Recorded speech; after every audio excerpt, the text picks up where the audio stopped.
Today we're going to be reading Peter Pan Pirate Dreams. Late one night, high above the city of London, a figure dressed in green soared across the starry sky. It was Peter Pan. Along with him flew his trusted friend, a small pixie named Tinker Bell. Together, Tinker Bell and Peter landed just outside the Darling family's nursery window. Inside, Wendy, John, and Michael were fast asleep. Peter snuck in without a sound and began to look for his shadow. He had left it behind last time he came to visit the nursery, and he had to get it back. It must be here somewhere, he said to Tinker Bell. He found it inside a dresser drawer, but it flew away.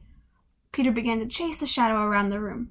When he accidentally knocked over a small table, the noise woke up Wendy, and soon Michael and John were up too.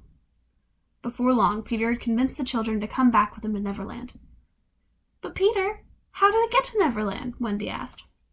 Well, you fly, of course, Peter answered. Peter gave the children a flying lesson. All you have to do is... That's funny, Peter said.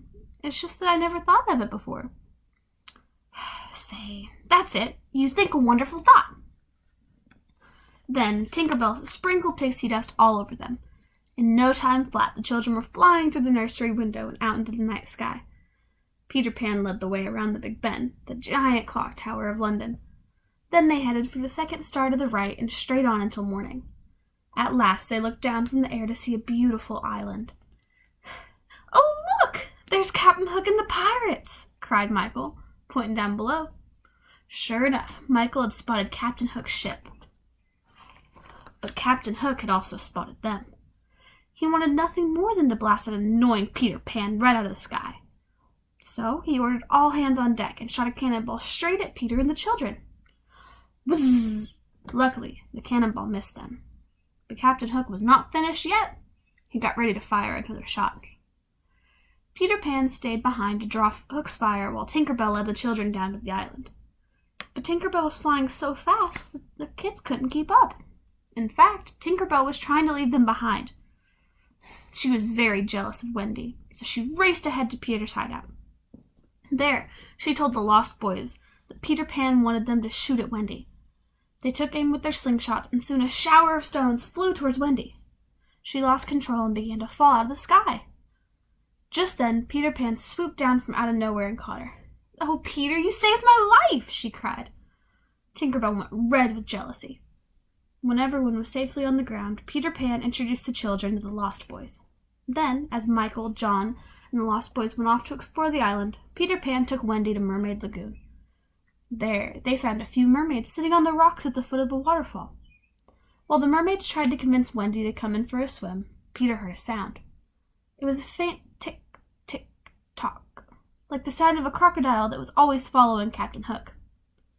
The mermaids dove into the water in fear, but Peter and Wendy flew off toward the sound and trailed Captain Hook to Skull Rock. He was with his first mate, Smee. They'd kidnapped the Indian princess Tiger Lily. You tell me the hiding place of Peter Pan, Captain Hook said to Tiger Lily, and I shall set you free. But Tiger Lily refused to reveal the secret. Peter Pan had to save her. Otherwise, Hook would leave her tied up in the watery cave. When the tide came in, Tiger Lily would drown. Before long, Peter and Captain Hook were locked in a duel. Peter thought it was great fun. He landed on Hook's blade. He flew around him. Finally, Peter Pan lured the pirate off a rocky ledge. At the last minute, Captain Hook managed to grab the ledge with his hook. But suddenly, the rock gave way, and he splashed down into the water. He was chased away by the crocodile. Just in the nick of time, Peter Pan rescued Tiger Lily and flew her back to the Indian camp.